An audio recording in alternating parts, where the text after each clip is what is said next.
Well, hello to the dessert junkies. I don't have enough light. Let's open the window. Haha, I have light. Hello dessert junkies, I hope you are well. Well, I hope you liked last week's video. We're continuing that awesome Christmas theme this week with a little bit of a different Christmas cake. I personally, not a huge fan of Christmas cake, but I am a fan of this one. It is my gingerbread cake. Okay guys, to get started we need to grease our bundt tin. So I've got some butter here that I'm just lining the outside, and I'm also going to flour it, and that's going to make triple sure that this is going to come out at the end. If you don't do this properly, you're not going to have a cake. So go to the trouble and do a really good job. Now first thing we need to do is sift our flours. Make sure that you've got no lumps in your flour because this was a lovely nice light cake. I've got some baking powder here.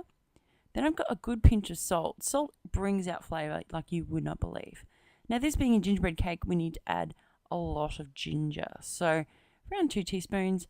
Then we've got our cinnamon and we've got nutmeg. Now this is a cool little trick that I noticed when I was like grinding nutmeg, I saw on TV the other day, is if you've got these microplanes, turn it upside down and it will collect the nutmeg, and then you can see how much you're going to add before you do it the other way around and don't see how much you add. Such a good little tip. And add that one in.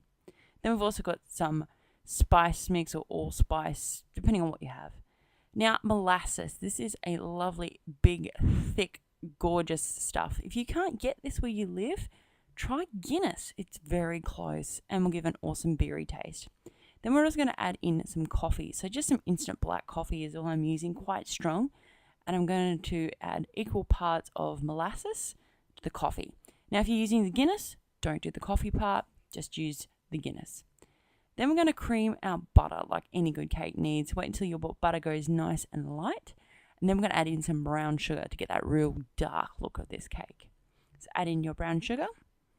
And we're going to beat that together as well till it's nice and smooth. The next step is to add a crap load of eggs. That's just the best way of saying it. I've got 5 yolks and 3 whole eggs. So with the spare egg whites, pop them in your freezer and use them for another time. You could make macaroons, macarons.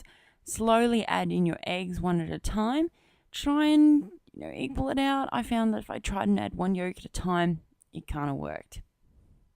Once that's all done and nice and smooth, it's now time to add the butter with the flours. Now I realised that the butter didn't fit into bowls with the flour, so I had to change. But essentially add in half of your flour, work that into your butter and your sugar mixture, and then you want to start adding in some of that lovely dark molasses mixture or Guinness, whatever you got. Make sure it's all incorporated and then repeat the process until you've used up all your flour and all your molasses. Now comes the fun part, putting it in the tin. Now, I don't understand why people do this. They whisk everything and then they beat it on the side of the bowl and knock all the air out. Knock it into the tin you're going to put it in. No one's ever going to know. Then add this around the outside. Try and make sure that you get this as even as possible. And just before you add it in to the oven, you want to smooth the top out using your spatula.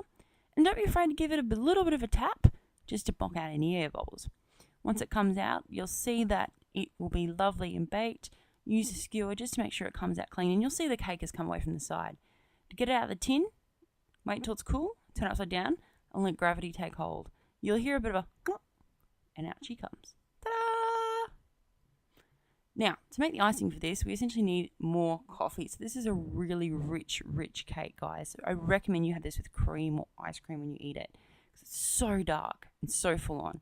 So we've got our icing sugar, and we've got essentially just instant coffee that I've mixed with water. And you see that all the instant coffee didn't come out of there. What I'm going to do is essentially mix what I've got, and then I'm going to add some more water to that very small little container there to make sure I get all that coffee flavour out. Essentially, you want to get your icing till it becomes what they call a ribbon effect. So, hey, with the pleasure of editing, I'm going to show you how to get to that point real quick. Isn't editing fun? So there you go, guys. Ribbon effect. That's what you're looking for. You essentially want this runny up to go down the sides, but not runny to go freaking everywhere. And there you have it, guys. This is my gingerbread cake. I hope you enjoy it. I hope you make it for Christmas. It's a nice change from Christmas cake, but it's still very festive. Thank you so much for watching. If you like what you see, I want you to click that subscribe button that's on the screen now. Now to keep up with the Christmas spirit, I also got sent an email during the week from a YouTuber called Tina Candy. I hope I pronounced that right, because I can't remember in my iPad somewhere else. Please go check her out. She does like a main meal. She's also got lots of videos about beauty. She's got haul videos. So if you like a YouTuber that can do all these different awesome things, please go check her out. Click here. She just made an awesome spaghetti bowl. Everyone loves spaghetti bowls. So please go check her out. Tell them Junkie sent you. Thank you so much for watching. See you next week.